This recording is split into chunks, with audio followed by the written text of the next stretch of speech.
우리 예배 시작하겠습니다. 성도 여러분 반갑습니다. 이제 벌써 8월 달이 오늘로써 이제 셋째 주가 되는데요. 휴가는 다녀오셨는지 모르겠습니다.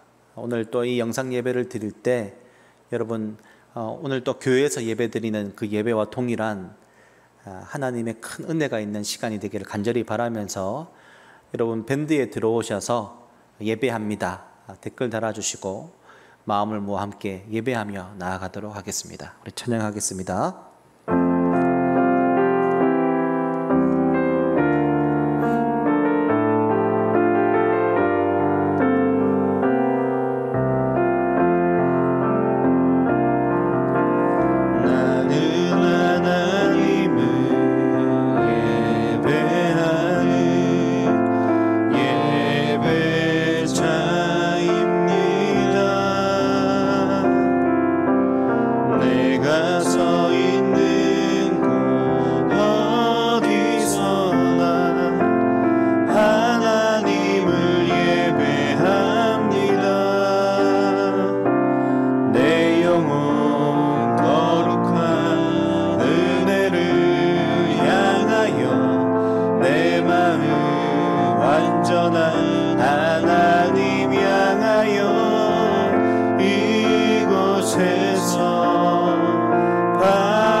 다시 한번 고백합시다. 나는 하나님을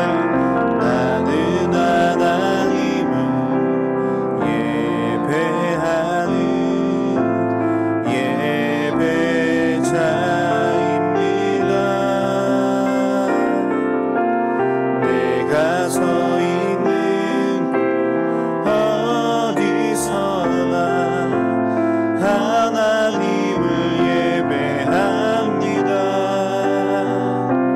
내 영혼 거룩한 은혜를 향하여 내 마음 완전한 하나님 향하여 이곳에서 바로 이 시간 하나님을 예배합니다. 내 영혼 거룩한 은혜를 향하여 내 영혼 거룩한 은혜를 향하여 내 마음 완전한 하나님 향하여 이곳에서 바로 이 시간 하나님을 예배합니다. 이곳에서 바로 이 시간 하나님을 예배합니다.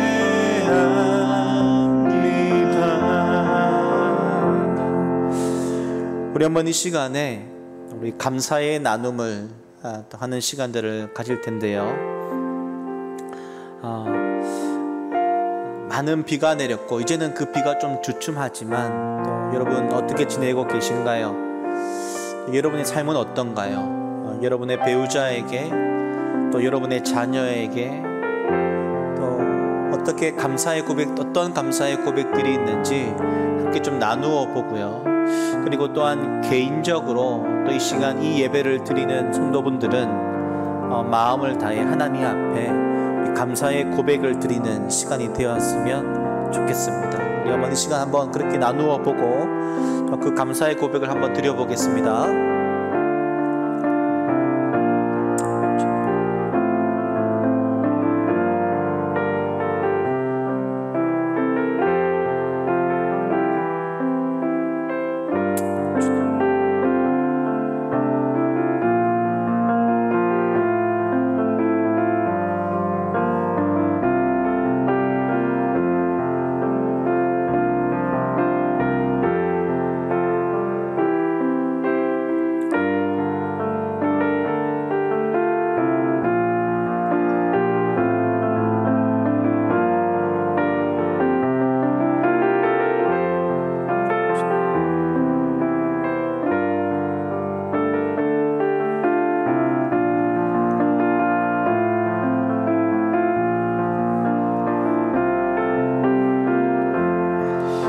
이 시간 그 감사의 마음을 모아서 우리의 신앙을 고백하도록 하겠습니다. 나는 전능하신 아버지 하나님, 천지의 창조주를 믿습니다. 나는 그의 유일하신 아들, 우리 주 예수 그리스도를 믿습니다. 그는 성령으로 잉태되어 동정녀 마리아에게서 나시고 본디오 빌라도에게 고난을 받아 십자가에 못 박혀 죽으시고 장사된 지 사흘 만에 죽은 자 가운데서 다시 살아나셨으며 하늘에 오르시어 전능하신 아버지 하나님 우편에 앉아 계시다가 거기로부터 살아있는 자와 죽은 자를 심판하러 오십니다. 나는 성령을 믿으며 거룩한 공교회와 성도의 교제와 죄를 용서받는 것과 몸의 부활과 영생을 믿습니다. 아멘.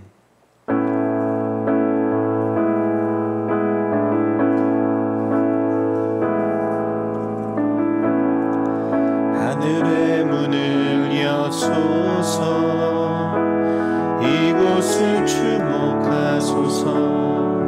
주를 향한 노래가 꺼지지 않으니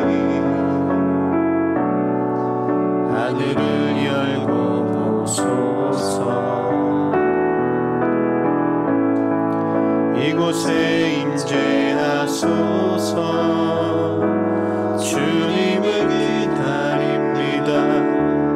기도의 향기가 하늘에 닿으니 주여 임재하여 주소서. 이곳에 오셔서 이곳에 앉으소서. 이곳에서 드리는 예배를 받으소서. 주님의 이름만이, 오직 주의 이름만 이곳에 있습니다. 우리 다시 한번 고백합시다. 하늘의 문을 여소서. 이곳을 주목하소서. 주를 향한 노래가 꺼지지 않으니 하늘을 열고 보소서. 이곳에 임재하소서. 주님을 기다립니다. 기도의 향기가 하늘에 닿으니 주여 임재하여 주소서. 이곳에 오셔서 이곳에 앉으소서. 이곳에서 드리는 예배를 받으소서. 주님의 이름만이, 오직 주의 이름만 이곳에 있음. 이곳에 오셔서 이곳에 앉으소서. 이곳에서 드리는 예배를 받으소서. 주님의 이름만이, 오직 주의 이름만 이곳에 있습니다. 아멘. 우리 이제 감사함으로 주님의 그 문으로 들어가기를 간절히 바라는 마음으로 각 가정에 우리 박수 치면서 우리 한번 찬양하도록 하겠습니다.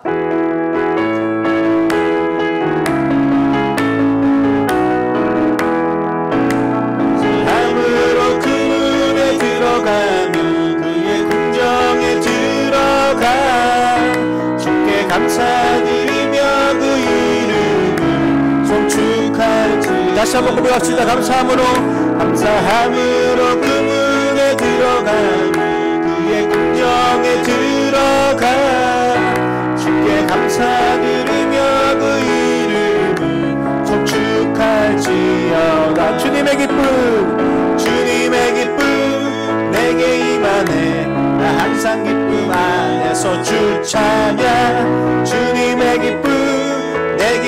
임하네. 나 기쁜 찬송 주께. 우리 다시 한번 감사함으로 그 문에 들어가 그의 긍정에 들어가 주께 감사드리며 그 이름을 송축할지어다. 주님의 기쁨 내게 임하네. 나 항상 기쁨 안에서 주 찬양. 주님의 기쁨 내게 임하네. 나 기쁜 찬송 주께 드려. 주님의 기쁨 내게 임하네. 나 항상 기쁨 안에서 주 찬양. 주님의 기쁨 내게 임하네. 나 기쁜 찬송 주께 드려. 손을 높이 들고 주를 찬양. 높은 곳을 향해 주를 찬양. 모든 만물들은 주를 찬양하라. 왕의 왕 되신 예수, 다스리시는 예수, 생명 있음을 우리 다시 한번 고백합시다. 손을 높이 들고 주를 찬양. 높은 곳을 향해 주를 찬양. 모든 만물들은 주를 찬양하라. 왕의 왕 되신 예수, 다스리시는 예수, 생명 있음을 찬양. 우리 옆 사람하고 박수 치면서 할렐루야 주를 찬양. 할렐루야 주를 찬양. 생명 있음을 찬양해. 할렐루야 주를 찬양. 할렐루야 주를 찬양. 생명 있음을 찬양해. 한 번 더 할렐루야. 할렐루야 주를 찬양. 할렐루야 주를 찬양. 생명 있음을 찬양해. 할렐루야 주를 찬양. 할렐루야 주를 찬양. 생명 있음을 찬양해.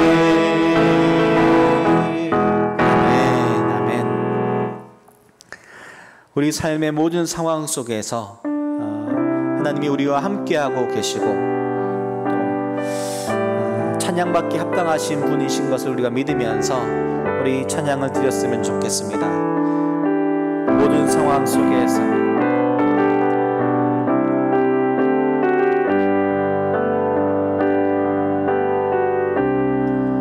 모든 상황 속에서 주를 찬양할지어다. 아멘. 주는 너의 큰 상급, 큰 도움이시라.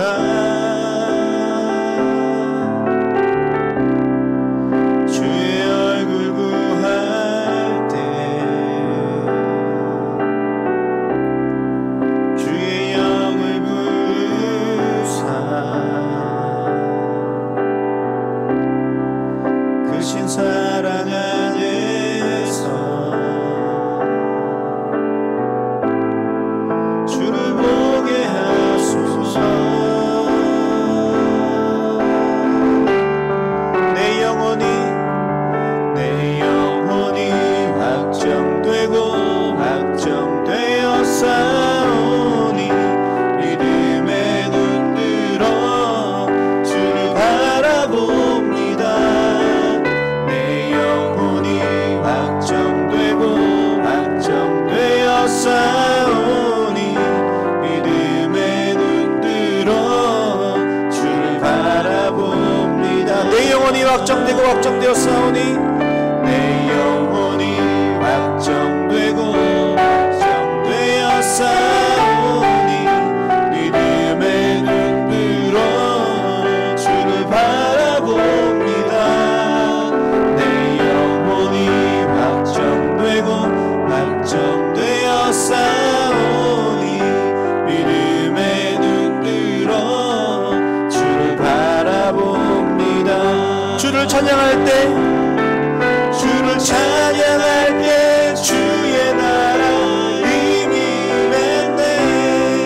주의 영원한 나라 주 보게 하소서. 내 영혼이 확정되고 확정되어 싸우니 믿음에 눈들어 주를 바라봅니다. 내 영혼이 확정되고 확정되어 싸우니 믿음에 눈들어 주를 바라봅니다. 우리 다시 한번 고백합시다. 내 영혼이 확정되고 확정되어 싸우니 내 영혼이 확정되고 확정되어 싸우니 믿음에 눈들어 주를 바라봅니다. 내 영혼이 확정되고 확정되어 싸우니 믿음에 눈들어 주를 바라봅니다. 우리 한번 이 시간에 기도할 때에 오늘도 우리 지난주와 함께 여러분 지금도 홍수 피해로 또 여러 가지 어려움을 당하고 있는 이들을 위해서 마음을 모아 기도해 주십시오. 그래서 이번 한 주 동안 중보기도 밴드에는 5일 동안 이들을 위한 우리의 힘든 이웃들을 위한 기도를 계속해서 드렸습니다. 여러분 지금도 고통 가운데 있는 또 어려움 가운데 있는 코로나뿐만이 아니라 홍수 피해로 여러 많은 것들을 잃어버리고 또 가족들과 또 여러 어려움들이 있는 피해를 입은 지역들을 또 기억하시고 또한 그들을 우리 한수비 또 마음을 모아 또한 기도하며 도울 수 있는 그런 은혜가 있게 해달라고 우리 한번 이 시간에 우리 마음을 모아서 함께 간절히 좀 기도했으면 좋겠습니다. 기도하겠습니다. 하나님 이 시간 간절히 간구하며 기도합니다. 주님 코로나19로 인하여 고통 가운데 있는 많은 이들이 있습니다. 하지만 주님 이번 주는 특별히 많은 홍수 피해로 주님 어려움을 당하고 있는 그 지역들 또한 그들의 사업들 그들의 삶의 터전들 또한 그들의 일상들 주님 아버지 하나하나 주님 놓치지 않고 또한 주님 하나님께서 그들의 울부짖음을 들어주시고 응답하여 주시옵소서.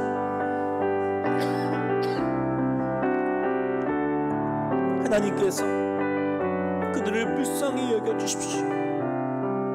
그들의 도움에 손길들이 다가갈 수 있도록 주님 은혜를 도와여 주십시오. 하나님의 도우심과 은혜가 있기를 간절히 소원합니다.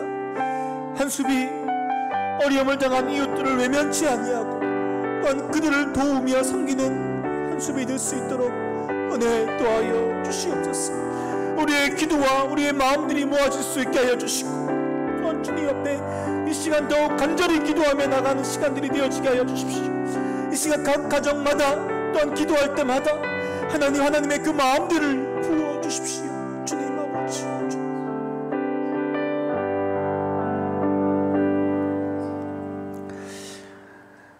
오늘은 수해를 당한 이웃을 위한 기도 첫째 날 목사님의 기도입니다. 주님 산사태와 홍수로 갑작스레 죽음을 맞이한 모든 이들 큰 슬픔을 당한 모든 이들을 하나님께서 품에 안아주시기를 빕니다. 왜 재난은 늘 힘들게 일하며 살아가는 이들을 먼저 찾아가는지 모르겠습니다. 하늘이 무너진 듯 슬픔과 절망의 심연으로 떠밀리는 그 가족들을 위로해 주십시오. 울고 있는 이들을 위로해 주십시오. 큰 재산상의 손실을 입은 이들이 절망을 딛고 다시 일어설 수 있기를 기도합니다. 주님, 불철주야 긴장 속에서 일하고 있는 공무원들과 관계자들에게도 주님께서 친히 방패가 되어 주시기를 바랍니다. 또한 재해를 당한 이들을 곁에서 부축하려는 이들이 많아지길 기도합니다.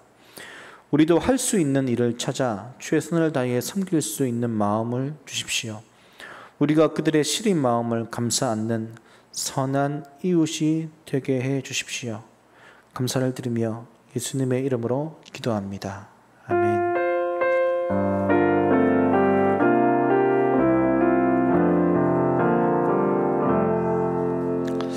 오늘 말씀은 누가복음 8장 14절 그리고 잠언 30장 7절부터 9절입니다.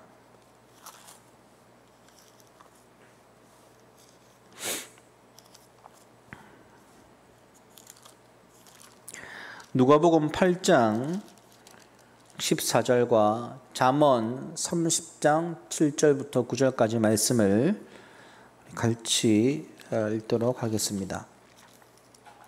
먼저 누가복음 8장 14절을 같이 읽겠습니다.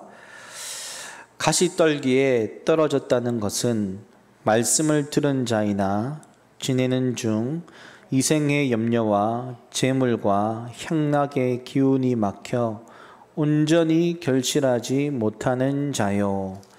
잠언 30장 7절부터 9절 시작.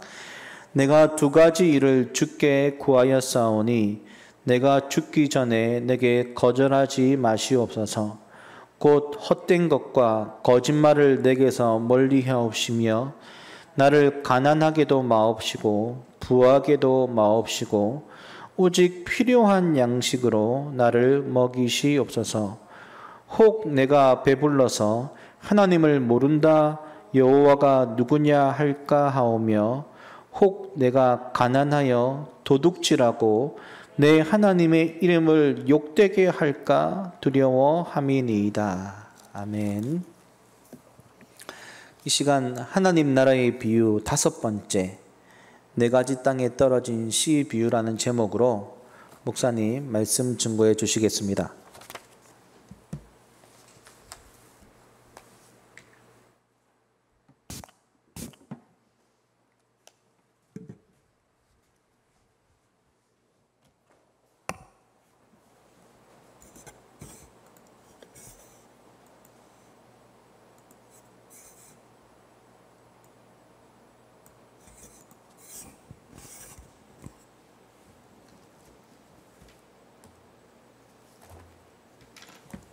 여러분 반갑습니다. 한 주간 동안 여러분의 삶 속에 여러분과 함께 하셨던 그 하나님의 신실하심에 대하여 믿음의 고백을 드리며 우리가 함께 예배하기를 원합니다.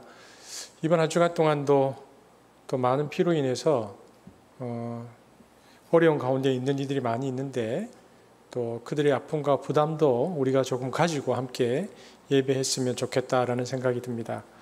제가 기도하고 말씀 전하겠습니다. 사랑의 주님 감사합니다. 오늘도 우리 사랑하는 지체들이 함께 모여 예배합니다. 오늘도 우리 예배 가운데 함께 하셔서 이스라엘 백성들에게 언제나 말씀하셨듯이 우리에게도 말씀하여 주시고 또한 성령께서 우리에게 말씀에 대한 깨달음 주셔서 이 말씀이 우리 삶 속에 열매를 맺는 은혜도 허락하여 주옵소서. 감사를 드리며 예수님 이름으로 기도합니다. 아멘. 오늘 하나님 나라의 비유 5번째 시간입니다. 우리가 지금 지난주부터 가시떨기에 관해서 함께 나누고 있는데요. 가시떨기에 관하여 이렇게 3주에 걸쳐서 자세히 묵상하는 이유는 21세기를 살아가는 한국 그리스도인의 삶이 가장 가시떨기에 가깝다라고 생각되기 때문입니다. 가시떨기에는 종류가 몇 가지가 있습니다. 지난주에는 어떤 가시떨기에 관해서 우리가 함께 나누었죠? 기억나십니까? 어떤 거였죠? 염려의 가시떨기입니다. 오늘은 두 번째 가시떨기인 재물의 가시떨기에 관하여 말씀을 함께 나누겠습니다. 14절 말씀을 함께 읽어볼까요? 시작. 가시떨기에 떨어졌다는 것은 재물과 향락의 기운이 막혀 온전히 결신하지 못하는 자요. 제가 다시 한번 읽어보겠습니다. 가시떨기에 떨어졌다는 것은 말씀을 들은 자이나 지내는 중에 재물의 기운이 막혀 온전히 결실하지 못하는 자요. 그렇죠? 여기 재물이라는 가시떨기가 자라나게 되면 어떻게 된다? 그 뒤에 보니까 기운이 막힌다. 여러분 한자로 기자 알죠? 기 문화를 가지고 있는 우리는 이 뜻을 잘 압니다. 그래서 우리가 이런 표현을 쓰죠. 기가 막힌다. 기가 막혔다는 겁니다. 기가 막히면 어떻게 해야 됩니까? 기를 통해야 되죠. 뚫어야 되죠. 그런데 그게 계속 통하지 않고 계속 막혀 있으면 어떤 단계까지 갑니까? 기절하는 상태까지 갑니다. 그럼 이제 정신을 잃어버리는 거죠. 무엇이 기운을 막았을까? 오늘 본문에 보니까 오늘 주님은 재물이라고 하셨습니다. 재물이라는 가시떨기가 잡초처럼 기운을 다 빨아가 버려서 하나님의 말씀이 싹도 나고 줄기도 나고 뿌리도 내렸는데 이 뿌리가 더 이상 나가지 못하도록 막아버려서 어떻게 됩니까? 결실을 내지 못하게 되었다. 그래서 결실하지 못하는 자요 이렇게 되어 있습니다. 여러분 성경에서 가장 경계하는 신앙은 결실, 그러니까 열매가 없는 신앙입니다. 경건의 모양은 있으나 경건의 능력이 없는 것, 이것을 외식하는 신앙이라고 말합니다. 겉으로 포장된 신앙이죠. 예수님 당시 바리새인들이 그런 상태에 있었기 때문에 주님으로부터 화 있을진저라고 이야기를 듣고요. 회칠한 무덤 같다라는 질책을 받았습니다. 그러므로 오늘 우리가 이제 이 말씀으로 들어갈 때에 우리 모두 나의 상태가 회칠한 무덤 같은 상태는 아닌지 혹은 결실하지 못하는 믿음은 아닌지 돌아볼 필요가 있습니다. 지난주에도 보았지만 인격의 열매로 고백되지 못하는 신앙은 주님이 가장 경고하신 바리새인적 신앙입니다. 오늘 이제 본문 말씀으로 들어가 보면요. 오늘 가시떨기에 떨어졌다는 것은 말씀을 들은 자이나 지내는 중 이생의 염려와 재물과 그랬는데 여기서 재물로 쓰여진 헬라어 단어는요. 놀랍게도 돈을 의미하지 않습니다. 주님께서 경고하신 재물이라는 것은 원문을 보면 플루토스라고 되어 있는데요. 이것은 부유함이라는 뜻입니다. 그러니까 영어로 번역할 때 머니가 아니고 리치 혹은 웰스로 번역됩니다. 그렇다면 우리는 이 구절을 이해하기 위해서는 두 가지를 정돈해야 되겠죠. 먼저 예수님은 돈이란 무엇인가 라고 말씀하셨는지를 정돈할 필요가 있고요. 두 번째는 돈이 어떻게 머니에서 웰스 혹은 리치로 바뀌는가를 살펴보아야 합니다. 웨이 그루뎀이라는 신학자가 있습니다. 웨이 그루뎀이라는 신학자가 이런 말을 했는데 돈은 그 자체로 아무런 성격이 없다. 돈은 그 자체로는 중립적인 도구다라고 말했습니다. 그러므로 그 돈을 어떻게 쓰느냐의 문제일 뿐이지 돈 자체는 아무런 문제가 안 된다고 주장했습니다. 여러분 생각은 어떻습니까? 그런데요, 이렇게 생각하는 신학자들을 보면 나중에는 거의 다 자본주의를 지지하는 쪽으로 기울어지는 것을 볼 수 있습니다. 그렇다면 과연 그들의 주장대로 돈은 중립적인 것인가? 그래서 우리는 먼저 돈 자체를 주님이 어떻게 보시는가를 살펴볼 필요가 있습니다. 누가복음 16장 9절에 보면 주님은 불의한 청지기에 대한 비유를 하시면서 불의한 재물로 친구를 사귀라. 그리하면 그 재물이 없어질 때에 그들이 너희를 영주할 처소로 영접하리라 이렇게 말씀하셨는데요. 누가복음 16장 9절 한번 같이 읽어볼까요? 시작.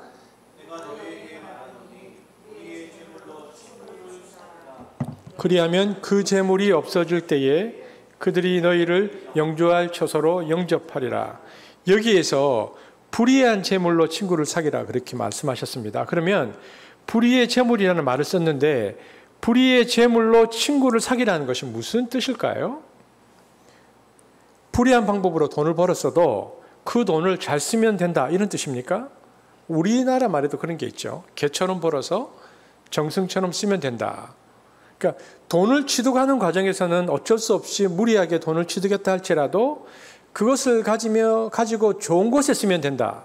주님이 그렇게 말씀하신 것입니까? 오늘 본문에 대한 주석가들의 모든 일치하는 견해는 여기서 불이라는 표현은 불이한 방식으로라는 뜻이 아니고 돈 자체의 성격을 규명한 것이다 라는 겁니다. 그렇다면 불의의 재물이 가진 뜻이 무엇입니까? 이것에 불의의 재물 할 때 이 불의는요, 기원 혹은 운명 혹은 성격 등을 나타내는 소유격으로 쓰고 있는데요. 그래서 돈의 기원과 성격이 불의하다라는 것을 지금 밝혀주고 있습니다. 그러므로 예수께서 불의의 재물이다 말씀하신 것은 불의한 방법으로 얻은 재물이 아니라 재물, 즉 돈의 성격과 기원이 불의한 것이라고 말씀하신 것입니다. 그렇다면 주님은 왜 돈의 기원과 성격이 불의한 것이라고 말씀하셨을까요? 그 불의는 어디로부터 기원한 것일까요? 그것은 돈의 시작부터 우리가 좀 살펴볼 필요가 있습니다. 그럼 처음 인간에게는 돈이 필요가 없었습니다. 물물 교환하고 서로의 필요를 교환하면 그것으로 충분했죠. 그렇다면 왜 돈이 발달했을까? 첫 번째는 보관이 어려웠죠. 그러니까 사과나 양파로 바꾸어서는 그렇게 저장해 놓았다가는 오래가지 못하기 때문입니다. 그래서 이것을 보완하고자 금, 은, 철 등 휴대가 쉽고 안정적인 금속이 화폐로 사용되기 시작했습니다. 이처럼 돈의 발전은 편리함과 보관의 용이함의 측면이 있었습니다. 그렇다면 단순히 보관의 용이함 때문에 돈이 생겨났을까? 그렇지 않다는 것입니다. 거기에 있는 중요한 또 하나의 목적이 있습니다. 그것이 무엇인가? 축적입니다. 돈은 단순한 교환 수단만이 아니라 축적의 목적이 있었습니다. 저장이 가능하니 사람들은 돈을 쌓기 시작했습니다. 더 정확히는 쌓기 위해 돈을 사용하기 시작했습니다. 그러므로 이 돈의 시작은요, 인간의 축적의 욕구가 그 안에 있었다는 것을 알 수 있습니다. 주님은 인간이 필요한 것을 축적하는 수단으로서 돈이 시작되었다는 것을 잘 알고 계셨습니다. 그렇다면 축적이 나쁜 것인가? 축적은 탐욕과 연결되어 있습니다. 그래서 어떤 분은 돈에 대한 비유를 돈은 그 자체만으로도 농축 우라늄과 같은 것이다 이렇게 표현했습니다. 그러니까 돈이 많이 쌓이면 쌓일수록 피폭될 가능성이 많아진다는 겁니다. 이 말은 돈이 단지 중립적인 요소여서 사용 여부에 따라서 달라지는 것이 아니라 돈의 본질이 축적의 목적이 있고 그리고 그 축적은 일정 용량을 넘어가면 문제를 일으킬 가능성이 많다는 거죠. 이 위험한 돈이 그저 하루하루의 생계를 유지할 만큼만 들어왔다가 축적할 틈도 없이 나간다면, 그러니까 저와 여러분 같은 그런 일반적인 서민들의 삶에서는요, 피폭될 위험이 전혀 없습니다. 그런데 이것이 언제 피폭되느냐? 문제는 쌓이기 시작하면 문제가 된다는 거죠. 일정 용량의 우라늄이 넘어가면 위험해지는 것처럼 일정 이상의 돈이 쌓이기 시작하면 그때부터 돈은 머니가 아니고 주님이 말씀하신 웰스, 재물, 부유함으로 변합니다. 그래서 주님은 돈 자체는 중립이 아니라 불의한 것이다. 돈 안에는 그러한 요소가 있다라고, 그것이 돈의 본질이다라고 말씀하셨습니다. 로이터 통신과 또 입소스 여론조사에 따르면 성공의 요소 가운데 돈이 제일 중요하다고 응답한 사람이 제일 많은 나라는 한국입니다. 69%. 가장 자본주의적인 나라 미국도 33%만이 그렇다고 말했는데 한국은 69%가 성공에 있어서 돈이 제일 중요하다 말했습니다. 가장 행복할 것 같은 사람으로 세계 2위 부자인 마이크로소프트의 빌 게이츠 회장을 뽑은 사람이 압도적으로 가장 많은 나라 한국입니다. 49.3%가 그 사람이 가장 행복할 것 같다라고 말했습니다. 미국의 정치학자 중에 로널드 잉크하트라는 사람이 있는데요. 그가 지난 20년 동안 발표한 행복 지수를 분석한 바에 의하면 대부분의 나라에서는 1인당 GDP가 1만 5천 달러에 도달하면 이 수학 체감이 발생해서 돈이 행복감에 거의 영향을 주지 않는다라는 연구 결과를 발표했는데, 그럼에도 불구하고 한국 사회는 예외입니다. 한국 사회는 돈을 향한 질주를 그치지 않습니다. 지금 부동산 문제, 그리고 사교육 문제에 사람들이 이토록 민감한 이유는요, 이미 형성된 자본시장을 멈출 수 없기 때문입니다. 그래서 부자는 자본주의 사회에서 누구나 꿈꾸는 야망이 되었습니다. 자, 그러면 제가 한번 질문해 볼까요? 그렇다면 얼마나 돈이 있으면 한국 사회에서는 부자일까요? 여러분, 인터넷에 들어가서요, 한국 사회, 한국의 부자 치면 딱 나옵니다. 한국의 부자가. 여러분, 얼마쯤, 어떤 기준이 충족되면 한국에서는 부자일까요? 금융과 부동산 자산을 포함해서 50억 이상이면 한국에서 부자입니다. 근데 수도권에 70%가 삽니다. 서울에 45%, 경기 22%, 인천 3%, 70%, 50억 이상 가진 사람 70%가 수도권에 살죠. 그럼 이제 중산층은, 그렇다면 그 다음 중산층은 어떤 사람이 중산층일까요? 제가 몇 가지 말씀을 드릴게요. 첫 번째, 부채 없는 아파트 30평. 두 번째, 월 급여 500 이상. 세 번째, 자동차는 2000cc 이상 중형차. 네 번째, 예금액 잔고 1억 원 이상. 다섯 번째, 해외여행 1년에 한 차례 이상. 여러분, 제가 이제 도표를 가지고 있는데요. 오늘 보이지는 않지만 유럽에 있는 중산층의 기준은 그렇지 않습니다. 근데 우리는 그래요. 그런데 이 사회 심리학자들의 말에 의하면요, 언제 인간의 욕망이 가장 격정되고 고조화되는가? 중산층의 사람들 중에서 아까 그 부자 상위 1%로 올라가려는 사람들과, 그리고 중산층으로 살다가 IMF 같은 상황을 만나서 차상위층으로 굴러 떨어진 사람들이 가장 돈에 대한 욕망이 강하다, 이렇게 말합니다. 왜냐하면 중산층 밑으로 떨어져 본 사람들은요, 돈에 대한 그 박탈감이 강하고요. 그래서 다시 중산층 반열에 들어서기 위해서 돈을 축적하려는 욕망이 도드라진다는 거죠. 그렇게 되면 이때의 돈은 인간의 소유욕과 강력하게 결합해서 사람들로 하여금 강한 황금 집착증을 불러일으킵니다. 그리고 이 단계에서부터는 돈이 더 이상 돈이 아닙니다. 이 단계에서부터 돈은 드디어 만몬으로 발전합니다. 여러분, 만몬이라는 게 뭡니까? 들어보셨죠? 황금신입니다.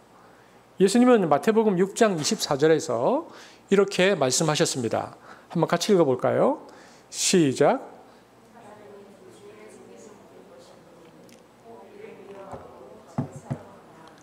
호기를 중히 여기고 저를 경히 여김이라. 너희가 하나님과 재물을 겸하여 섬기지 못하느니라. 주님은 여기에서 돈이라는 단어를 쓰지 않으셨습니다. 재물, 근데 맘몬이라는 표현을 쓰셨습니다. 헬라 맘몬은요, 그 출처가 분명하지는 않은데 아람어 아만으로부터 파생된 것이다라고 생각합니다. 근데 아만은 어떤 뜻이냐면 사람이 신뢰하는 것이라는 뜻입니다. 그런데 예수님은 여기서 맘몬을 의인화시키고 일종의 신격으로 다루고 계십니다. 황금신이죠. 이 단계에 이르기 시작하면 돈은 더 이상 중립적이 아니라 신적 존재, 내 삶을 지배하는 우상이 됩니다. 그래서 이 구절을 보십시오. 그래서 여기 섬긴다라는 단어가 등장하는데요. 여기서 섬긴다는 단어는 예배 드린다라는 뜻입니다. 그러니까 돈을 예배의 대상으로 여기는 단계. 이렇게 되면 돈은 하나님과 동등된 위치에서 타락한 인간들로 하여금 섬김, 그러니까 예배의 대상이 된다고 예수님께서 경고하셨습니다. 박철수 목사님이라는 분은요, 그래서 돈을 모조 하나님이다, 이런 표현을 썼습니다.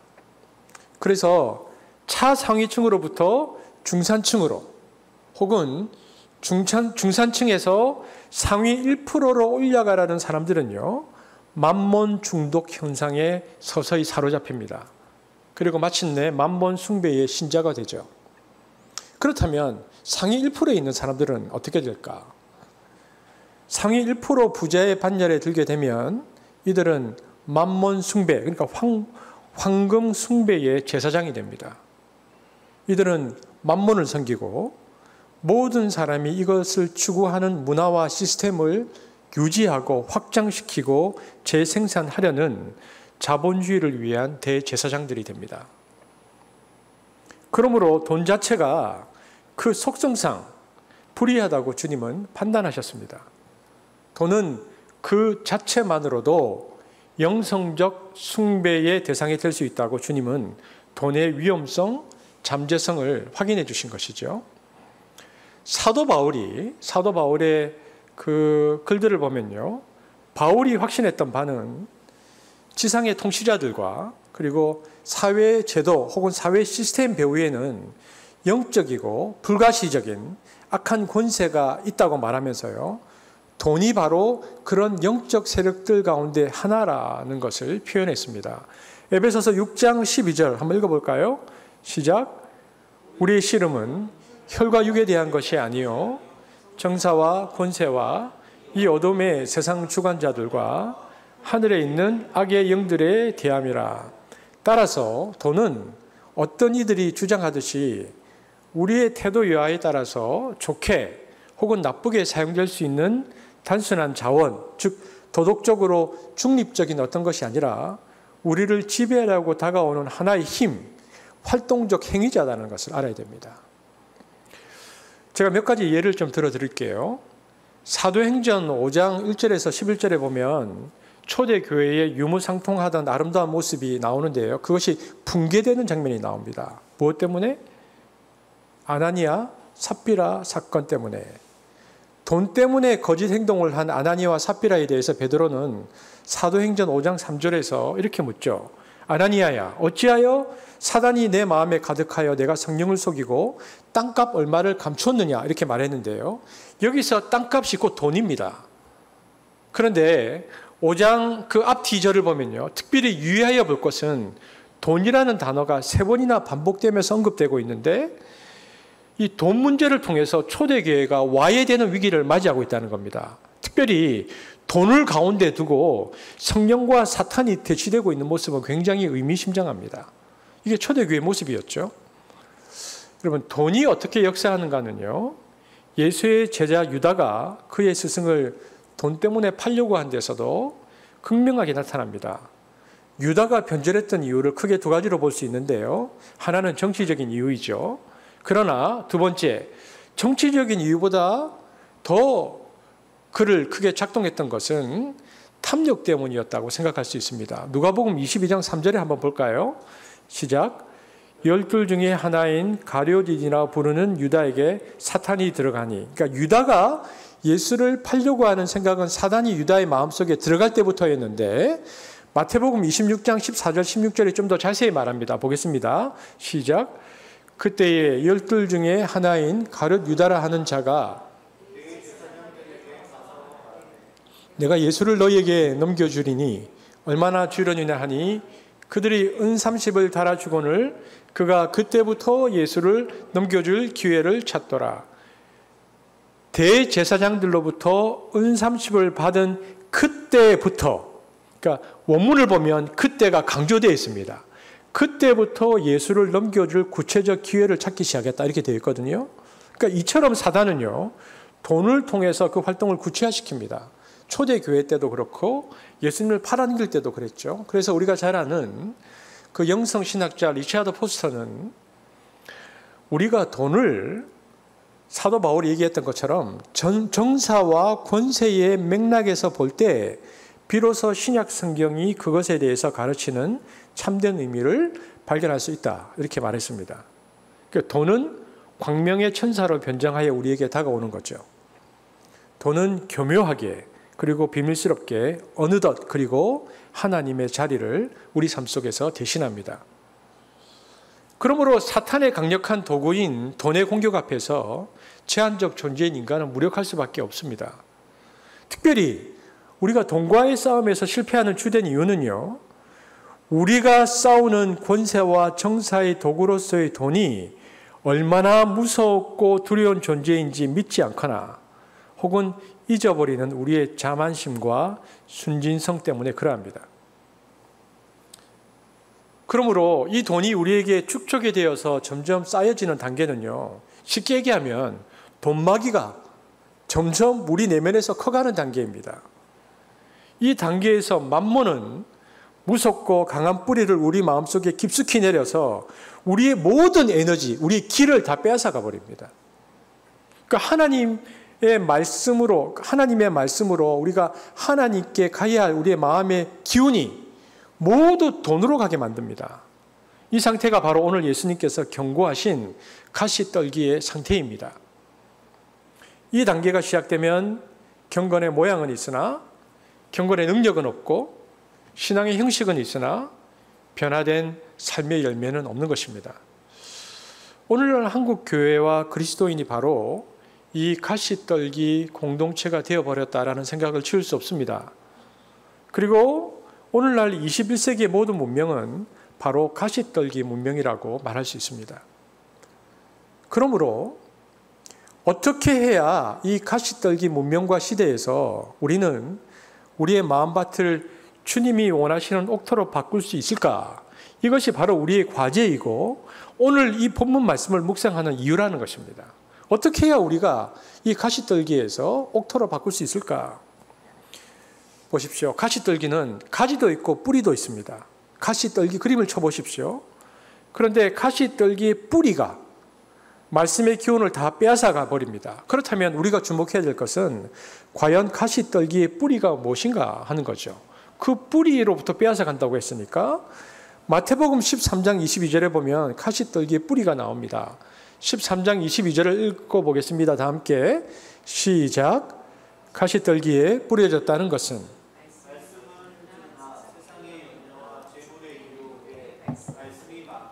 결실하지 못하는 자요. 여기 보니까 누가복음에는 없는 단어가 나오죠. 마태복음에는 재물 다음에 마태는 어떤 단어를 썼습니까? 유혹이라는 단어를 썼습니다. 여러분, 이 유혹이 황금 신의 신경세포입니다. 이것이 우리의 내면에 들어와서 기운을 다 빨아들여 버립니다. 그렇다면 유혹이 무엇인가를 살펴보아야 되겠죠. 유혹, 이 아파테라는 헬라 단어는요, 신약 성경에서 모두 7번 쓰였습니다. 그런데 뜻이 첫 번째는 속임, 유혹, 우리가 잘 아는 그런 뜻이 있고요. 두 번째 뜻은 우리가 주목해야 되는데 즐거움, 환상, 쾌감 이 뜻이 있습니다. 그러니까 어떤 뜻이냐면요, 돈은 어느 정도 쌓여서 통장에 돈이 쌓여가기 시작하면 쌓이는 것 자체가 쾌감을 준다. 그리고 즐거운 환상이 생긴다 이 말입니다. 이처럼 돈은 쌓일수록 인간에게 쾌감과 환상을 줍니다. 이 쾌감과 환상이 우리의 기운을 빼앗아 가버리고요, 중독시켜버리죠. 미국 같은 경우에는 대공황, 여러분 들어보셨죠?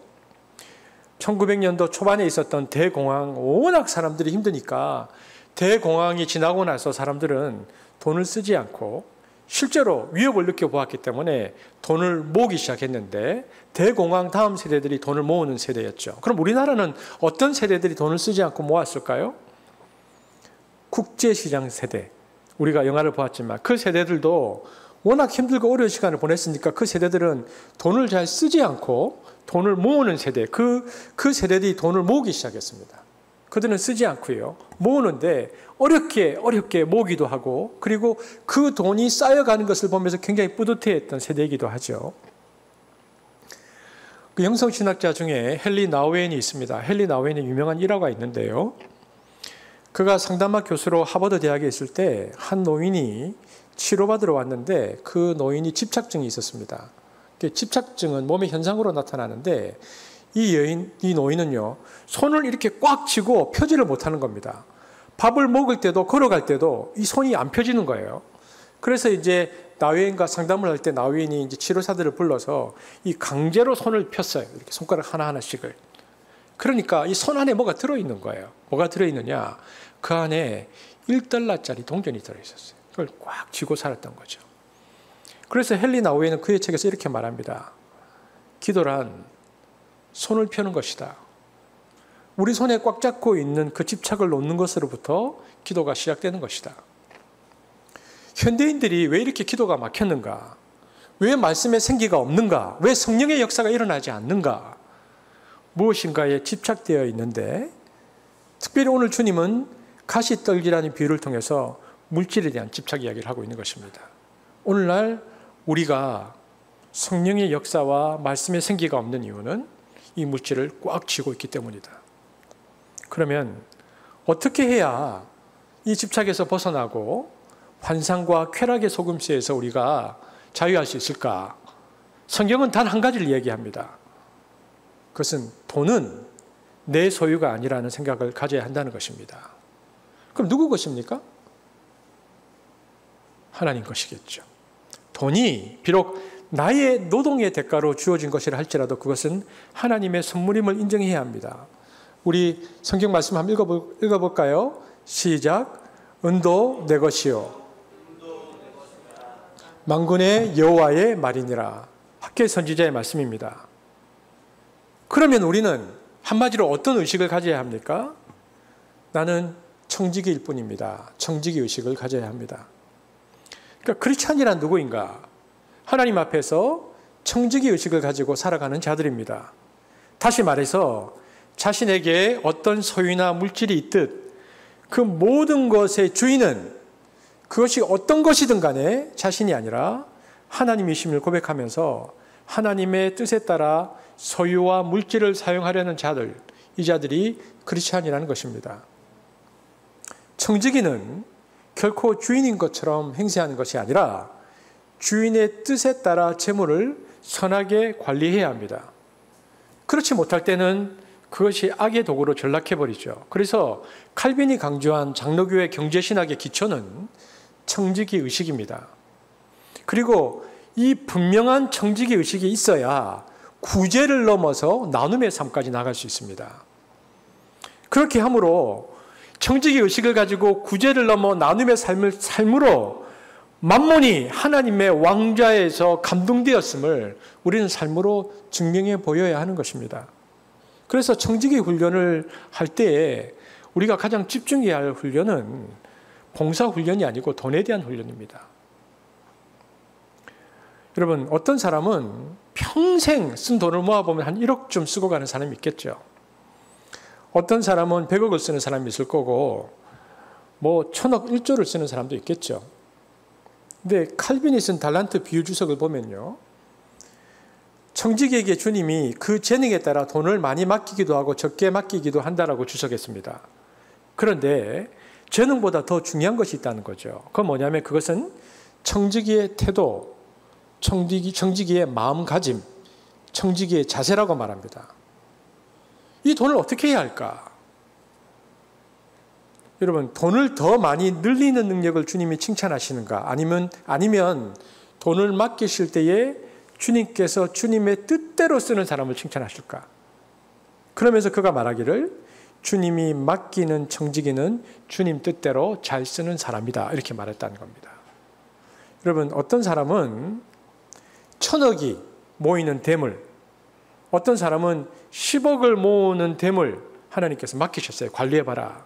이제 이 관리 능력을 가지고, 그런데 어떤 사람은 물만 잘 가두어 두어서 더 담수 능력을 늘리는 사람이 있는데요, 주님께서 과연 그 담수 능력을 늘리는 사람을 칭찬하실까? 아니면 적절하게 수문을 열어서 밑으로 계속 물을 보내면서 세상을 아름답게 만드는 그런 사람을 주님께서 더 높이 평가하실까? 후자죠. 이것을 뭐라고 말하느냐? 소위 나눔이라고 말하는데 성경에서 말하는 이 나눔은 디아코니아라고 말합니다. 이렇게 살아야 한다라는 거죠. 여러분, 우리에게 적용해 볼까요? 우리가 청지기였는데 우리에게 평생 쓸 돈을 10억을 주셨어요. 그런데 우리에게 10억을 맡기셨는데 우리가 1억만 쓰고 자식에게 9억 유산으로 물려주고 하늘나라로 가면 주님이 뭐라고 하실까요? 야, 너는 왜 그렇게 일을 게을리하고 왔느냐? 책망하지 않겠습니까? 그 사람은 무엇으로 책망받을까요? 근무 태만이죠. 너한테 10억을 맡겼으면 10억 다 쓰고 와야지. 너 뭐 하고 왔느냐 이렇게 물으실 거잖아요. 근데 이건 다행입니다. 어떤 사람은 자기와 자기 가족만을 위해서만 쓴 거예요. 다른 사람에게 뭐 도와주지도 않고 그렇게 가면 그 사람은 뭐라고 칭찬받을까요? 질책받을까요? 이 사람은 하나님 나라의 배임 공금 횡령이 됩니다. 이걸 칼빈이 그렇게 말했어요. 칼빈이 이렇게 말했는데 나누지 않는 것은 하나님 나라의 공금 횡령이다. 이렇게 말했습니다. 여러분, 왜 주께서 나에게 건강, 물질, 지식, 인격을 주셨는지를 잘 생각해야 합니다. 그러므로 주님이 내게 주신 물질을 우리가 내 생애에 책임지고 주님 뜻대로 다 써야 그것이 청지기의 자세입니다. 여러분, 저와 여러분 생애 중에 청지기 사명을 좀 다 하고 가면 좋겠습니다. 다 못하고 가면 아까 뭐라고요? 근무태만, 배임 횡령으로 질책당할지 모릅니다. 그래서 주님께서 나에게 맡겨진 것을 내가 다 쓰겠다. 주의 뜻대로. 이것을 청지기의 자세라고 말합니다. 그러므로 청지기는 무엇을 통해서? 나눔을 통해서 주님의 청지기 노릇을 하는 겁니다.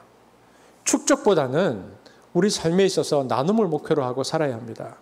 그래야 마음에 가시떨기가 자라지 않습니다. 그런데 많은 사람들이 이렇게 말합니다. 나눠주려면 어느 정도 축적이 되어야 우리가 나눌 수 있지 않느냐. 적어도 내가 중산층이 되어야 뭐 사회복지도 신경 쓰고 기부도 하고 그러지. 지금 내가 하루하루 먹고 살기도 힘든데 지금은 안 된다. 어느 정도까지는 목표를 정해서 돈을 축적한 다음부터 바르게 살면 된다. 이렇게 말하는 사람들이 있습니다. 그러나 여러분, 이것은 성경적 답이 아닙니다. 만약 그렇게 말하는 사람의 논리가 맞다면 그러면 역으로 이렇게 질문해 볼 수 있는데 우리가 얼마나 많이 소유할 때 가난한 이웃을 도울 수 있을까요? 이 말은 인간에게 돈이 얼마나 필요한가라는 질문이기도 한데 여러분, 돈의 사탄적인 성격은요, 인간의 무한한 탐욕을 지속적으로 자극합니다. 그러므로 어떠한 인간도 돈의 양으로는 만족할 수 없습니다. 그런데 이에 대한 대답으로 유명한 칼빈주의 경제학자 그 프랑스의 앙드레 비엘레라는 사람이 있는데 앙드레 비엘레는 이렇게 말했습니다. 사람은 항상 다른 사람에게 있어서 부자다. 그러니까 극히 적은 사람을 제외하고는 어떤 사람도 다른 사람을 위해 도움을 주지 못할 만큼 가난한 사람은 없다. 이렇게 말했습니다. 여러분, 자본주의는 축적의 절대량을 가지고 중산층, 부자를 구분합니다. 그런데 지금 앙드레 비엘레는요, 그 구분이 틀렸다고 말하는 겁니다. 주님께서 말씀하시는 부유함은 절대적인 양이 아니고 상대적인 것이다. 더 가난한 사람 앞에서 덜 가난한 사람이 항상 부자다.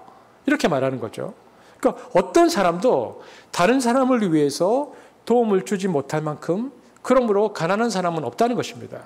그러므로 모든 사람은 부자다. 이것이 성경의 가르침입니다. 그러니까 이스라엘 백성이 모투기를 남기는 이유도 넉넉해서가 아닙니다. 그보다 더 가난한 사람이 있으니까 그도 남길 수 있을 만큼 부자인 것입니다. 사도 바울이 이 부분에 대해서 말했는데요. 디모데전서 6장 18절 함께 읽어보겠습니다. 시작.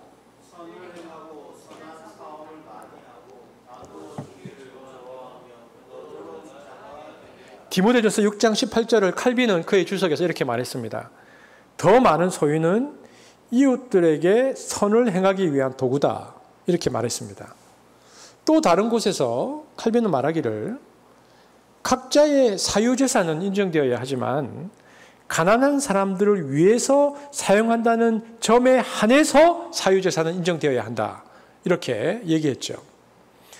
그래도 칼빈은 사유재산은 인정하지 않는 쪽입니다. 살펴보면 칼빈은 초대교회 지도자들보다는 덜 과격해요. 초대로 올라갈수록 훨씬 더 돈에 대해서 과격합니다. 사유재산 자체를 인정을 안 해요. 그래서 기독교 공동체는 나중에 수도원 공동체로 발전합니다. 그러니까 공동으로 헌금하고 개인으로는 가난하게 사는 것이 14세기까지 내려온 기독교 전통입니다. 그런데 이제 16세기에 이르러서 칼빈이 이러한 기독교인의 삶의 방식은 일상생활을 포기하고 오직 전적으로 종교 생활에 헌신하는 수도사들이나 사제들에게만 가능한 것이다 라고 칼빈이 말하면서요. 이렇게 살면 보통의 신자들이 세상에서 일하는 것을 다 버리고 기도원이나 수도원으로 들어가서 살아야 된다는 말인데 그럴 수 없다는 겁니다. 칼빈은 이 세상에서 대장장이가 된 것도 장사건이 된 것도 학자가 된 것도 다 하나님이 주신 소명이기 때문에 그 소명을 성실히 하면서 소유욕을 눌러가면서 낭비를 줄여가면서 성실하게 살다 보면 어느덧 돈은 조금씩 쌓이게 되어 있는데 그 쌓인 돈을 가난한 이들과 나누어야 한다는 것이 칼빈의 주장이었습니다. 그래서 그리스도인들에게 있어서 진정한 영성이란 무엇인가? 그것은 절제와 나눔이다. 이렇게 표현했습니다. 절제가 있어야 되고 나눔이 있어야 된다. 그러니까 칼빈은 사유재산을 그래서 인정해 주자고 말하지만 어느 때만 의미가 있는가?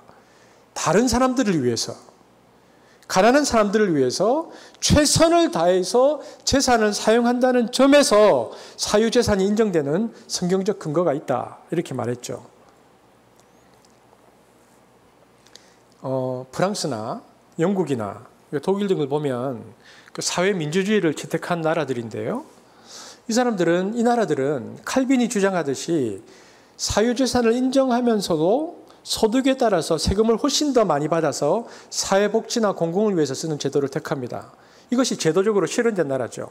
만약에 사유재산을 인정하지 않으면 공산주의를 하자는 것이기 때문에 성경적으로 그건 관점이 아니고 맞지 않고요.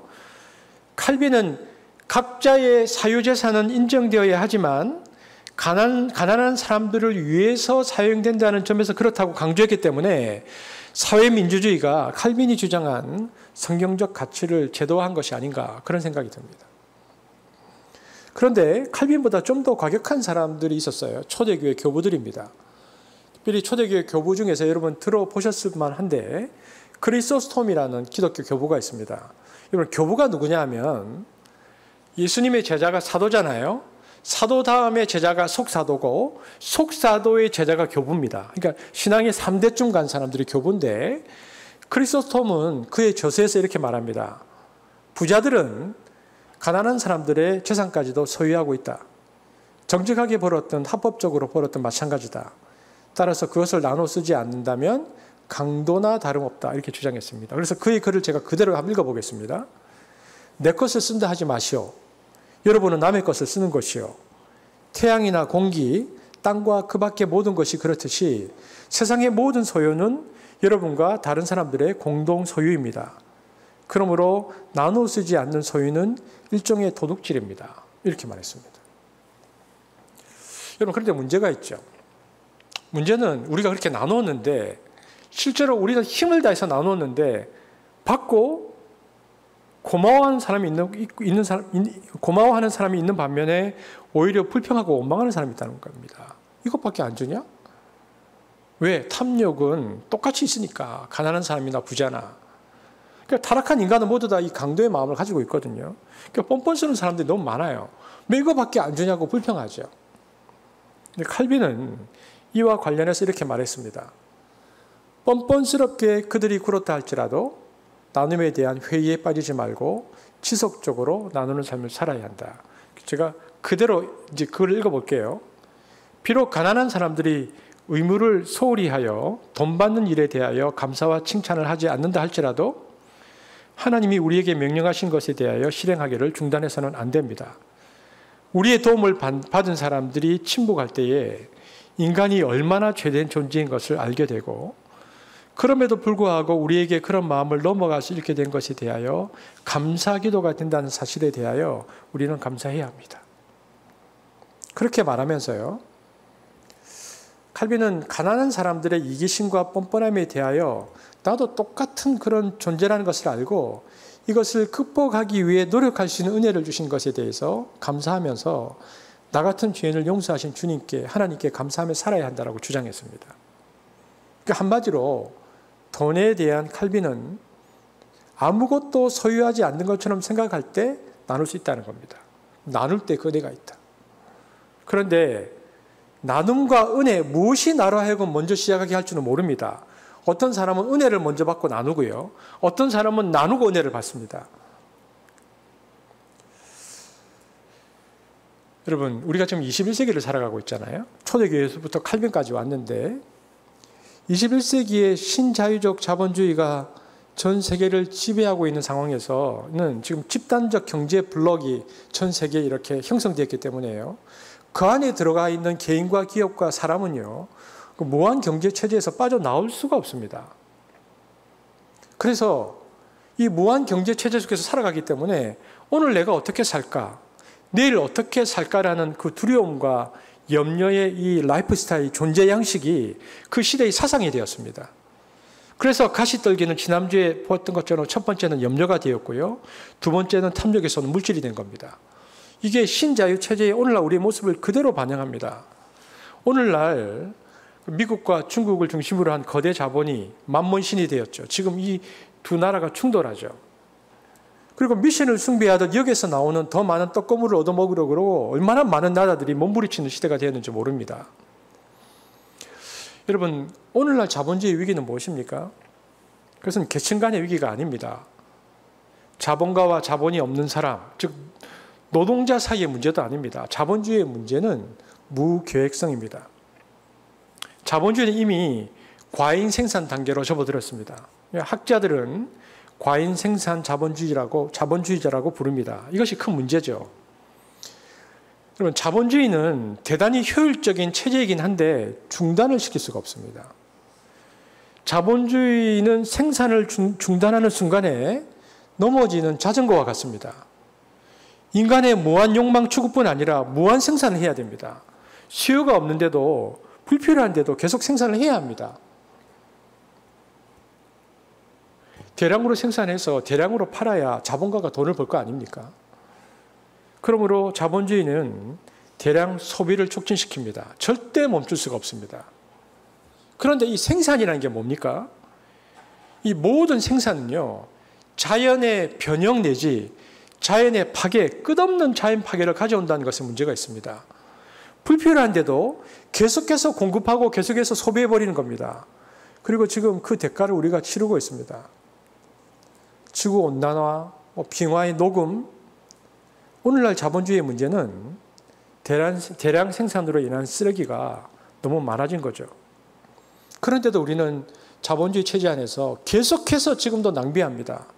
이러다 보니까 지구 자원을 다음 세대, 한 4대, 5대까지 써야 할 것을 우리 세대에 다 써버린 겁니다.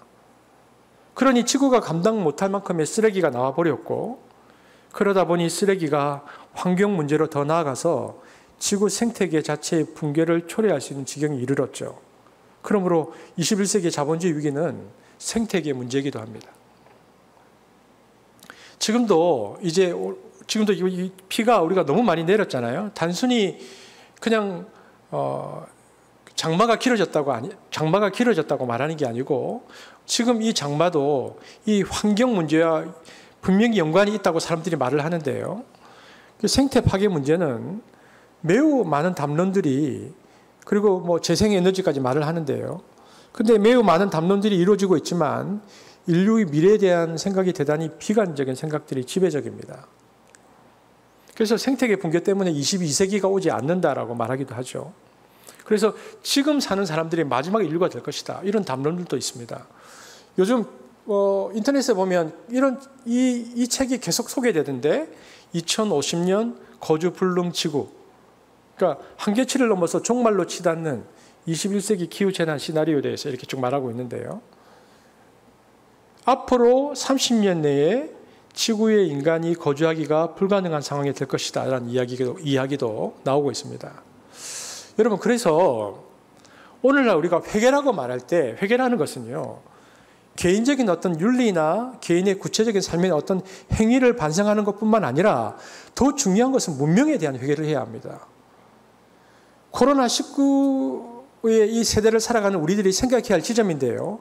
문명 자체에 대한 반성을 해야 한다는 겁니다. 바울이 무엇이라고 말했습니까? 너희는 이 세대를 본받지 말라 그랬는데, 이 세대, 이 시대 등신, 이 시대의 사상을 비판할 수 있는 힘이 없으면 회개가 안 됩니다.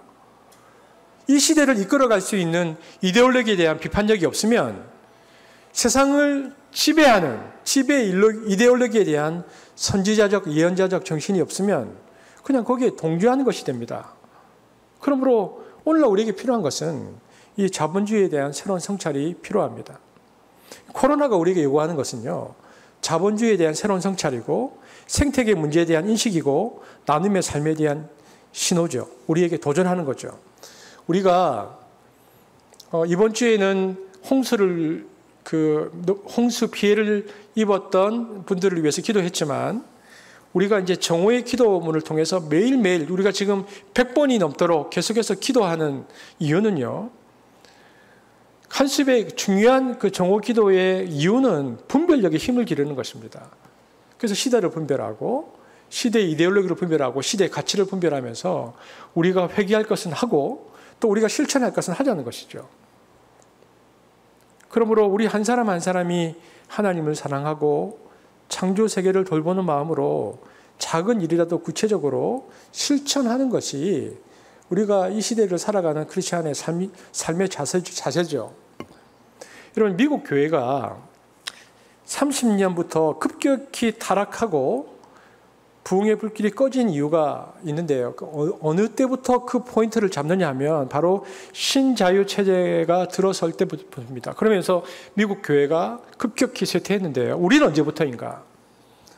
우리는 IMF 이후에 신용카드 회사가 생겨날 때부터입니다. 그 이후에 우리 사회는요, 돈에 대한 욕망이 무섭게 증가되었습니다.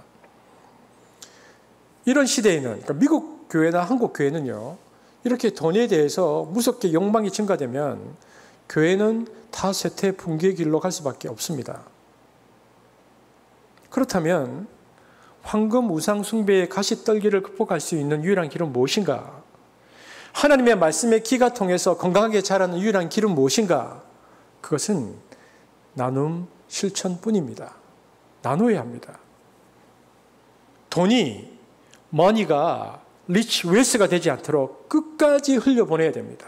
적절하게 흘려보내야 됩니다. 그러기 위해서 우리가 본받아야 될 아주 모범적인 기도문이 구약 성경에 하나 있습니다. 우리가 21세기를 살아가는 크리스찬들이 어떻게 살아야 하는가? 그것이 바로 잠언서 30장 7절에서 9절의 아굴의 기도입니다.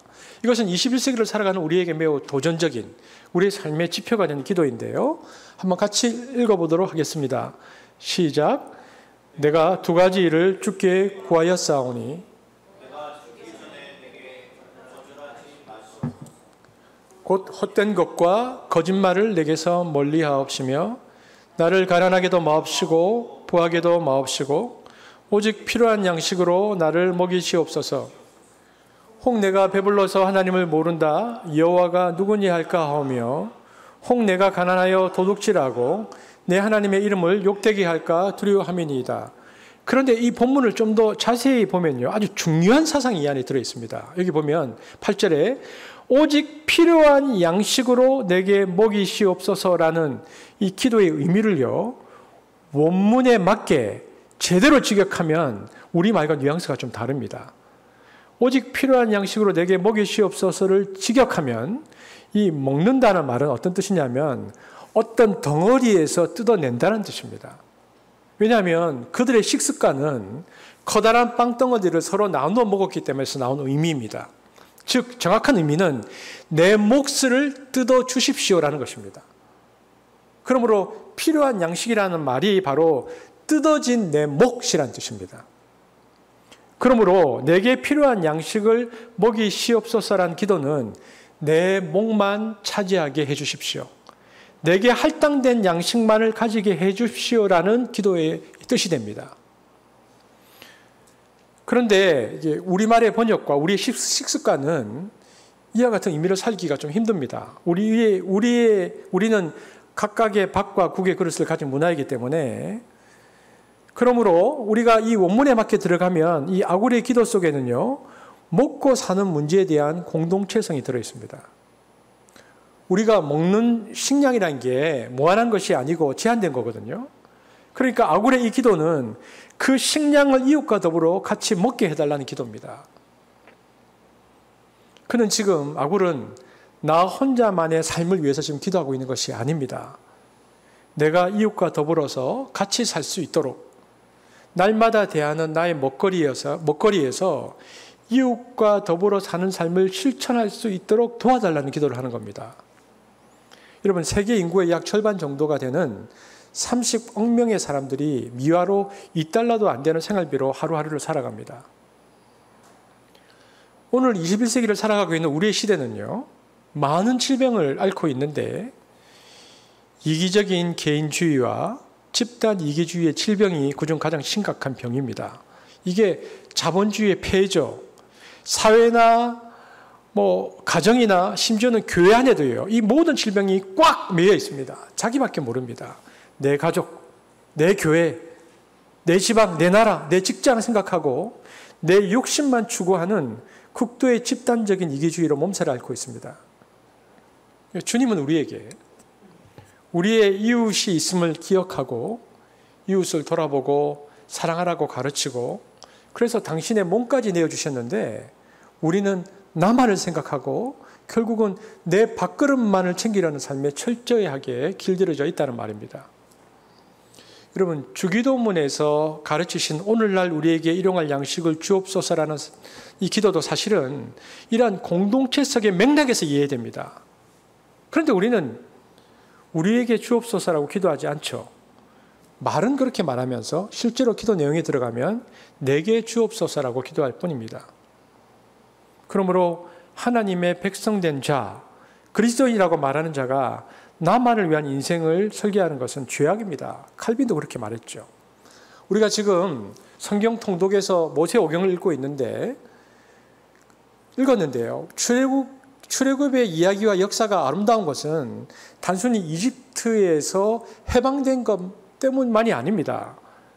그 출애굽의 광야 나그네 생활은 거기에는 나만이 잘 사는 사회가 아니고 모두가 더불어 사는 사회에 대한 꿈이 있기 때문에 그 광야의 생활은 아름다웠습니다.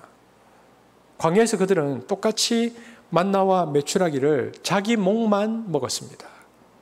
그때 그들은 내 목만을 차지하고 이웃의 것은 남겨놓고 함께 나눌 줄 알았던 아름다운 공동체의 시간들을 가졌습니다. 그래서 가나안을 향한 광야의 길, 나그네의 길은 그렇게 함께 가야만 제대로 갈 수 있는 길이라고 주님께서 그들에게 가르쳐 주신 것이죠. 함께 가는 것이다. 여러분, 그래서 하나님의 경제 원칙은요, 이런 것입니다. 늘 모자른 자를 위하여 남겨두고 함께 나누어서 많이 거둔 자도 남음이 없고 적게 거둔 자도 부족함이 없어야 된다. 이것이 하나님께서 우리에게 가르쳐 주신 경제 원칙입니다.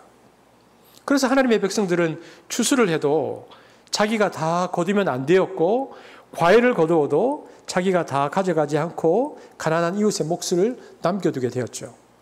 그러니까 더불어 살아라. 함께 나누며 함께 돌보며 살아라는 것이 하나님의 마음이며 하나님의 뜻입니다. 그래서 그 뜻을 알고 이 광야의 길을 가는 나그네는 이렇게 기도하는 거죠. 하나님, 올해는 내 몫만 챙기지 않고 이웃을 먼저 생각하며 모자른 자들을 돌아보며 함께 나누며 살게 해주십시오. 이것이 우리의 기도 제목이며 삶이어야 합니다. 그러나 많은 크리스찬들이 실제의 삶 속에서 청지기 정신을 구현하지 못할 때가 많죠. 물질을 부의 척도나 축적의 대상으로 여기는 한 나눔의 삶은 불가능합니다. 저는 시간이 지날수록 한숙교회의 나눔의 장이 더 풍성해지기를 기대합니다. 그래서 저와 여러분이 말씀의 씨앗이 다시 자라고 줄기가 건강하게 열매 맺는 공동체가 되기를 원합니다. 그 공동체가 되기 위해서 우리는 끊임없이 흘려보내야 되고요. 끊임없이 나누어야 합니다. 시간이 지날수록 더 많이 나누는, 그래서 가시떨기가 아니라 옥토로 바뀌어지는 한숲이 되어지기를 주님의 이름으로 축복합니다.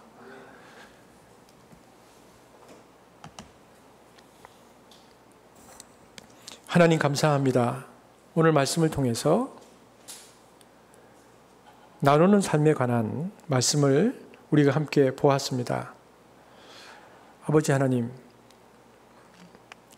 물질과 재물의 그 가시떨기가 우리를 덮으려 한다 할지라도 우리가 나눔의 삶을 통하여, 우리가 함께하는 삶을 통하여 이 가시떨기에 벗어나 하나님께서 원하시는 결실을 맺는 공동체가 되기를 원합니다. 한숲에게 그 일들을 허락하시고 더 많이 그 일들을 감당하는 한숲이 될 수 있도록 축복하여 주옵소서. 감사드리며 예수님 이름으로 기도합니다. 아멘. 오늘 말씀을 생각하시면서 개인적으로 적용하겠습니다. 나는 어떻게 적용할 것인가? 또 나는 어떻게 살 것인가? 또 내 삶은 어떠해야 하는가? 말씀을 개인적으로 적용하시겠습니다.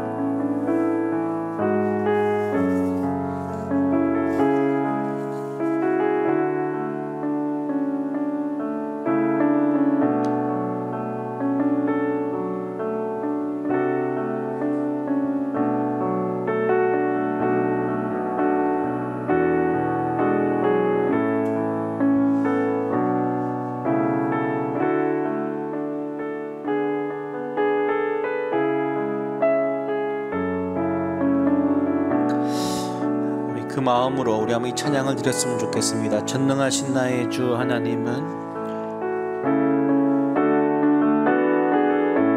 전능하신 나의 주 하나님은 능치 못하실 일 전혀 없네.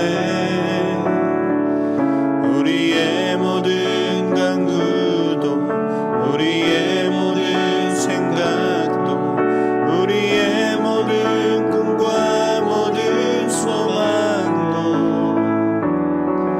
신실하신 나의 주 하나님은 우리의 모든 괴로움 바꿀 수 있네.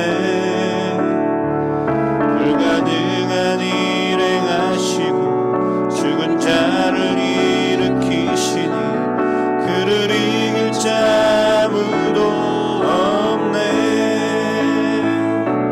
주의 말씀 의지하여 깊은 곳에 금을 던져 오늘 그가 놀라운 일을 이루시는 것 보라.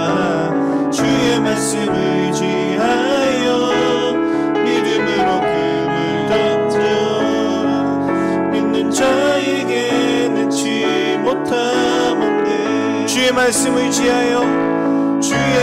의지하여 깊은 곳에 금을 던져 오늘 그가 놀라운 일을 이루시는 것 보라. 주의 말씀 의지하여 믿음으로 금을 던져 믿는 자에게 능치 못함 없네.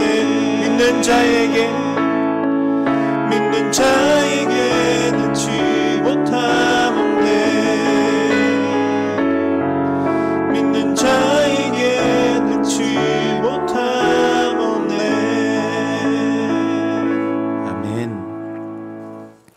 이 시간 준비된 헌금을 드리시기를 바랍니다. 우리 봉헌송 드리도록 하겠습니다.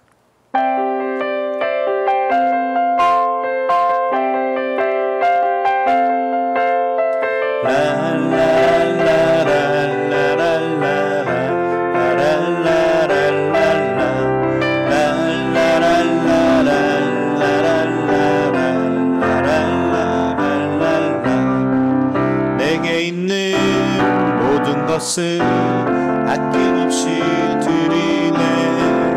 세상 모든 것 따위에도 변하지 않는 주의 사랑, 주의 크신 은혜 우리에게 주시고 저희로 날마다 찬송하게 하소서. 주께 드리네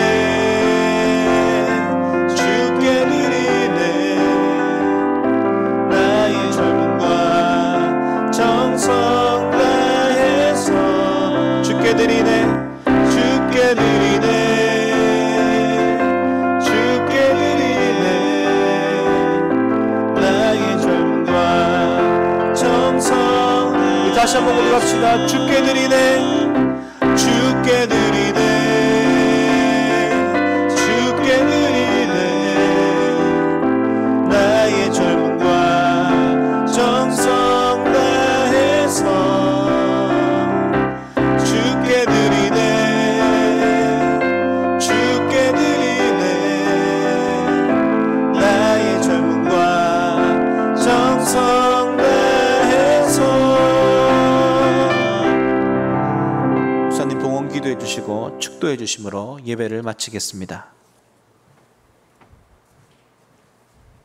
하나님, 조금 전에 우리가 말씀을 함께 묵상했던 것처럼 오늘 하나님께 드리는 우리의 이 물질과 재정은 우리에게 있어서 주님은 하나님이지 만몬이 아니라는 것을 고백하는 것입니다. 매번 우리가 고백하는 이 고백을 통해서 이 시대의 정신과 시대의 가치에 휘말리지 말게 하시고 모든 것이 주께로부터 왔다는 고백을 믿음으로 해낼 수 있는 한숲이 되기를 간절히 소망합니다.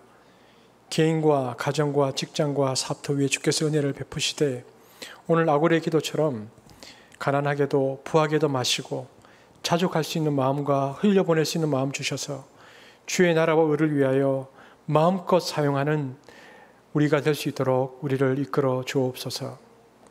이 시간에 축복하려고 하는데요, 여러분의 자녀들 손을 잡으시고 또 어깨에 손을 얹으시고 또 머리에 손을 얹으시고 또 여러분 오늘 밴드에 보십시오. 밴드에 들어와서 오늘 예배를 드리고 있는 우리 귀한 형제 자매들 가정이 있죠. 우리가 공동체로 모여서 함께 예배하는데 얼굴을 대면하고 있지 못하지만 그러나 그 속에서 주의 축복이 서로 교통할 수 있도록 그들의 이름을 불러가면서 같이 그 마음으로 축복하겠습니다. 지금은 우리 주 예수 그리스도의 은혜와 하나님의 사랑과 성령의 교통하심이 나눔과 그 나눔의 실천을 통해서 하나님을 믿음으로 고백하기를 원하는 이 공동체 위에 지금부터 영원토록 함께 계실지어다. 아멘.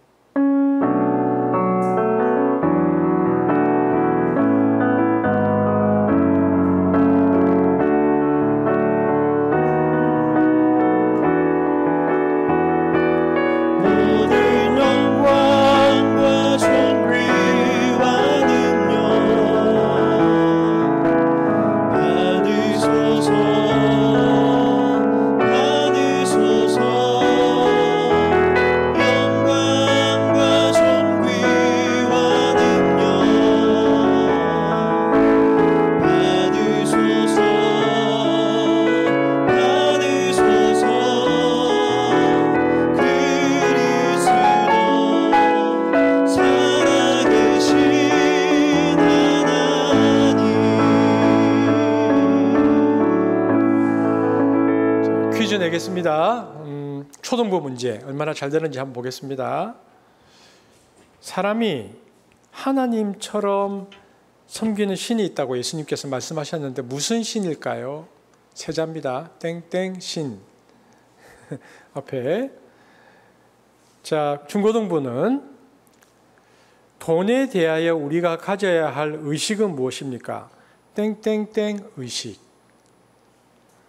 두 번째, 우리 장년부, 물질과 관련해서 그리스도인들에게 있어서 꼭 필요한 진정한 영성은 무엇과 무엇이다. 좀 어렵죠?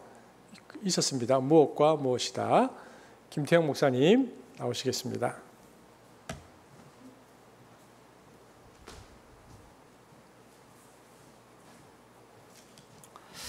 네, 성도 여러분 반갑습니다. 잘 지내시고 계시죠? 오늘 광고는 특별히 저희가 이제 터별로 이제 오늘이면 이제 모든 터가 한 번 다 돌고 함께 이제 교회에서 예배를 드리게 되는데요. 여러분 꼭 기억하실 건 터별 예배가 이제 계속해서 저희들이 돌아가고 있는데 터 예배 때 예배를 참석하시지 못하시는 성도들은 다른 날에도 저에게 문의를 주시면 예배할 수 있는지 이제 웬만하면 이제 같이 예배 드릴 수 있도록, 그러니까 여러분들이 한 달에 한 번은 꼭 교회에서 예배를 드린다라는 마음을 가지고 좀 함께 예배를 드렸으면 좋겠습니다. 그리고 다음 주 오후 2시에는 중고등부 예배를 이곳 9층에서 드리려고 합니다. 여러분, 중고등부 자녀를 두고 있는 우리 부모님들 꼭 기억하시고, 아이들도 방역 지침을 지키면서 저희들이 이제 예배를 시작하려고 하는데요. 이 예배는 매주 드리는 것이 아니고 먼저 이번 주 드리고 한 달에 한 번 간격으로 드리려고 지금 계획을 하고 있습니다. 우리 자녀들도 이제 함께 예배해야 될 때가 되었습니다. 꼭 기억하시고 자녀들을 보내어 주시되 마스크 꼭 착용해서 방역 지침을 지키되 또 함께 마음을 모아 예배 드리는 은혜의 시간 될 수 있기를 간절히 바랍니다. 그리고 수요일 한수비 가정 예배를 드리는 요일이라는 거 잊지 마시고 함께 예배 드리는 은혜가 있기를 간절히 바랍니다. 네, 수고하셨습니다.